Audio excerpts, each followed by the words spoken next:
What is up, everybody? We're back at it with another run. So we're doing a 3-mile loop or trail or whatever you want to call it, some kind of like run. Yep. Yeah. So the idea is just go out for 3 miles. It's not going to be an easy run. So today is not like a time trial or anything.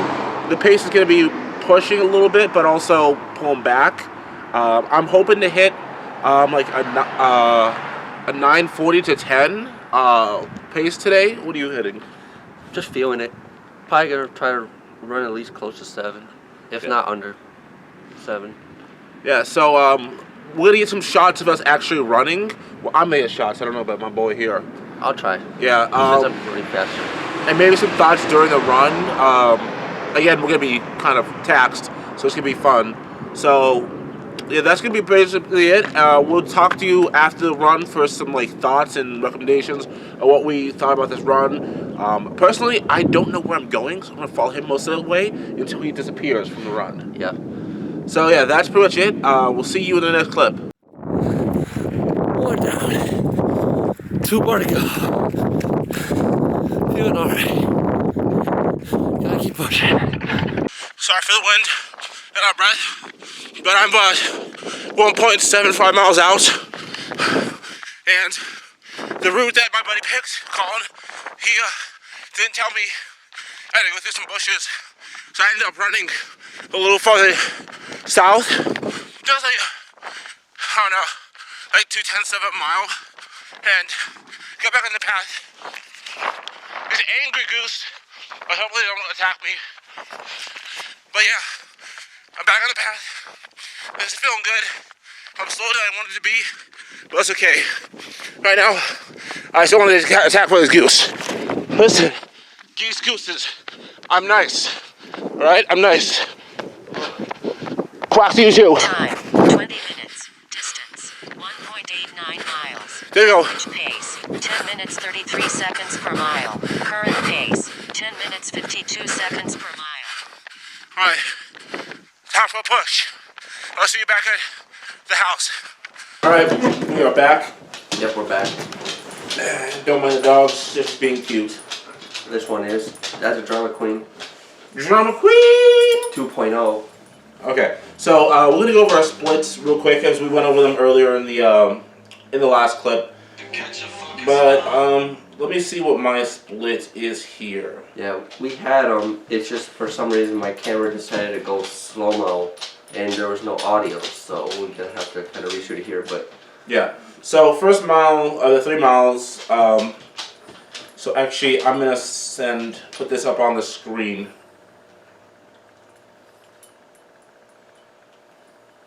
there you go. So here it is up on the screen.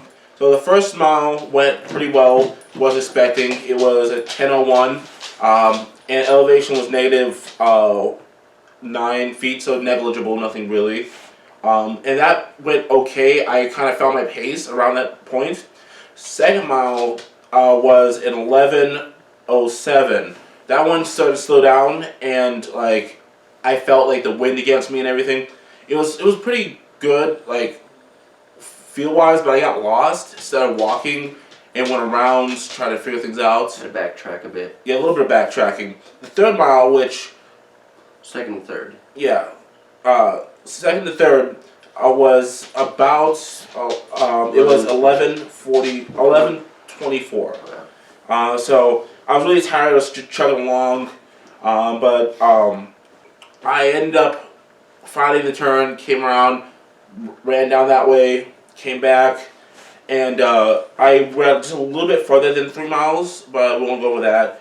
But the last bit, the last real long stretch, I just tried to pour everything I had onto it, and that went good. I probably could have pushed a little farther, but this was not trying to be a hard run. This was just trying to be like keep an even tempo, somewhere around 10. But the total time split was actually 10:45. So that's probably about 15 seconds slower than I wanted. But with learning the route, I feel like I could take that down pretty easily to 10:30. So let's go with you next. Yeah. Plus, when he found me on that last turn, he's like he found me and motivated him to go faster at the end there. Yeah, I saw him. I was like, I gotta show up. He's got it. He's got to show out. So my splits, not great as I expected. Only because I'm still fine from being sick. So, but let's go over them. So 3 miles. Total was 23 minutes and 3 seconds. My fastest mile I ran was 6:52. My average pace was 7:41. So 6:54 was the first mile. Feeling pretty good, even though with me being kind of sick and the fact that I haven't ran in a couple weeks because of the sick and recovering. It was all right. I mean, I was kind of feeling it a bit. And then second mile, 7:40. So a huge difference from the first mile. Plus having to record, even though I didn't know I was in slow-mo. And then the third mile, 8:26. So yeah, that was not good. That was really bad.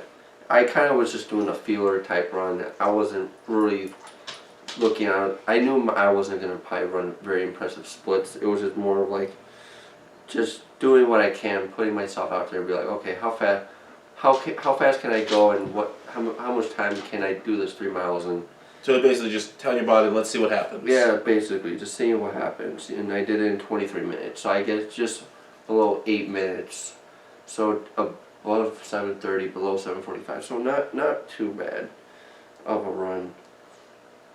But yeah, that was my splits for the 3 mile. Honestly, this run was one of the best because I'm used to running a 3 mile the same route every like Thursday. So this one was different, and actually, just because I had to think about the routes, helped me like really connect with the road. Exactly, you kind of challenge yourself too. Yeah. A little bit. Because when you run the same route, your body gets used to the stresses of going down the same hill, the same incline, going around the same bends. Path. Yeah, and just the same straightaways. So your body knows when you can push a little farther on an easy part and pull back on a hard part. While I learn to adjust to how much I can push on this incline and know that it's not going to go too far that I'll gas myself out. Or if I'm going down a decline and I can just, let the momentum carry me. And like it's really learning the ground beneath you instead of just letting your mind be like, okay, I know what this is. Yeah, it's always good to adjust, your,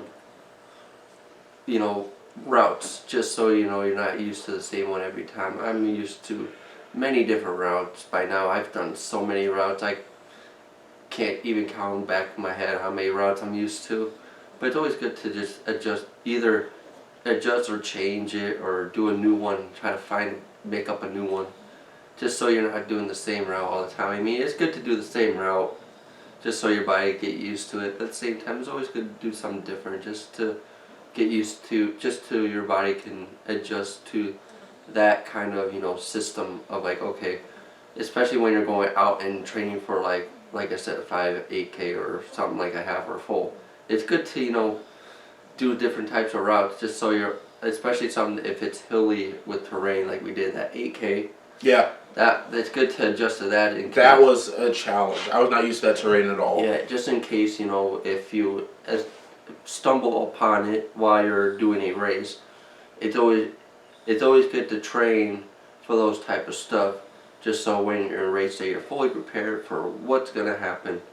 So you're like, okay, well, I know this because I've ran it before on my routes.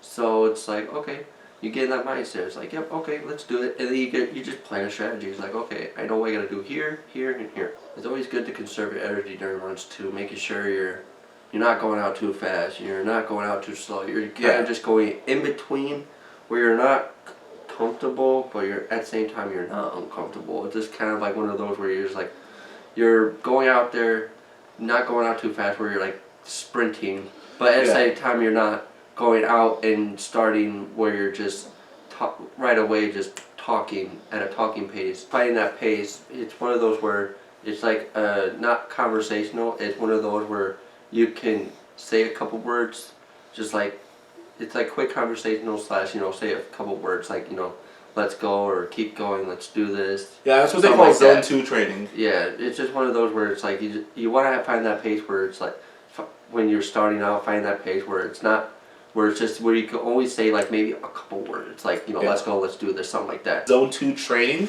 This is a cardiovascular zone which is characterized by being able to get enough oxygen through nasal breathing and conversational pace. So we talk about the conversational, but another way of testing is if you feel out of breath, breathing only through your nose, you're going too fast for zone 2 training. But if it's just slightly comfortable, breathing through your nose only, that is about where you want to be for zone 2 training, which is where the bulk of your aerobic base is built. Anything beyond that, where you're mouth breathing, that is more speed work and more heavy running. So that has been this run. A little bit of information. We're going to cut this down, of course, because we've been talking for quite a while. Might actually put this on one of our second channels, the full talking video, if you want to see that and all the information we shared today. But yeah, keep running, keep lifting, love fitness, much love. Love dogs. Love the puppies. Gotta love the dogs, especially this one right here. Hey, Bugsy. Hey, Bugsy. The little old man. And then you got. And I mean, don't get jealous. You Okay. got big Ophi. We love dogs. Much love. Love fitness. Peace. Deuces.